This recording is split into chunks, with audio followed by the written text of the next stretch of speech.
ভারতের প্রত্যাঘাত অপারেশন সিঁদুর, আর এই অপারেশন সিঁদুরে মোস্ট ওয়ান্টেড জঙ্গি মাসুদ আজহারের পরিবার একেবারে খতম করে দিয়েছে ভারতীয় সেনারা।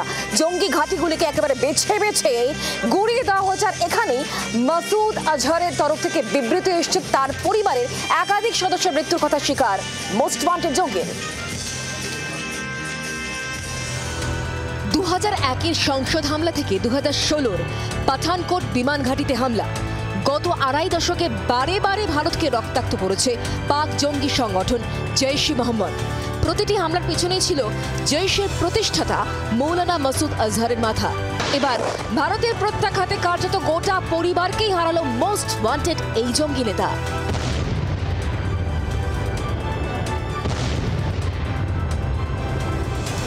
মঙ্গলবার রাতে পাকিস্তান ও পাক অধিকৃত কাশ্মীরের 9টি জায়গায় হামলা চালায় ভারতীয় সেনাবাহিনী।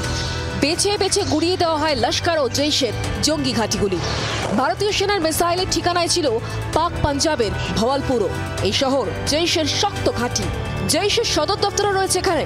রয়েছে জঙ্গি প্রশিক্ষণ কেন্দ্র। ভওয়ালপুরে ভারতের প্রত্যাঘাতেই প্রাণ হারায় মাসুদের পরিবারের 10 সদস্য। প্রাণ হারায় মাসুদ ঘনিষ্ঠ আরও 4 জন।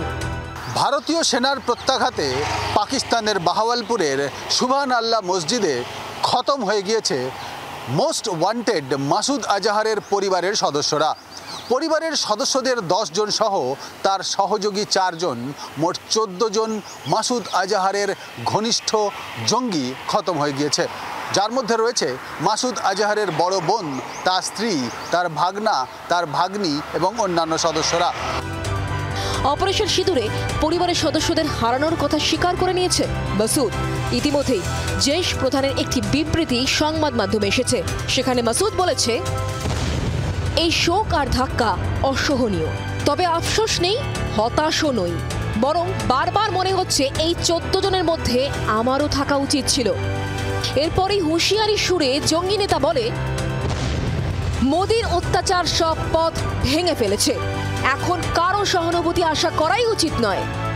মাসুদ আজহারের সঙ্গে জুড়ে রয়েছে কান্দাহার বিমান অপহরণের স্মৃতি।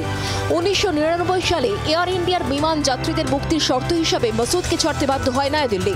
তারপরে সিকি শতকে ভারতকে বারবার রক্তাক্ত করেছে মাসুদ ও তার হাতে গড়া জঙ্গি সংগঠন জৈশ। এবার ভারতের প্রত্যাঘাতে মাসুদ নিজে বাঁচলেও পরিবারকে বাঁচাতে পারল না। ব্যুরো রিপোর্ট, জি 24 ঘন্টা। বাংলার আওয়াজ, বাঙালির আবেগ, জি 24 ঘন্টা।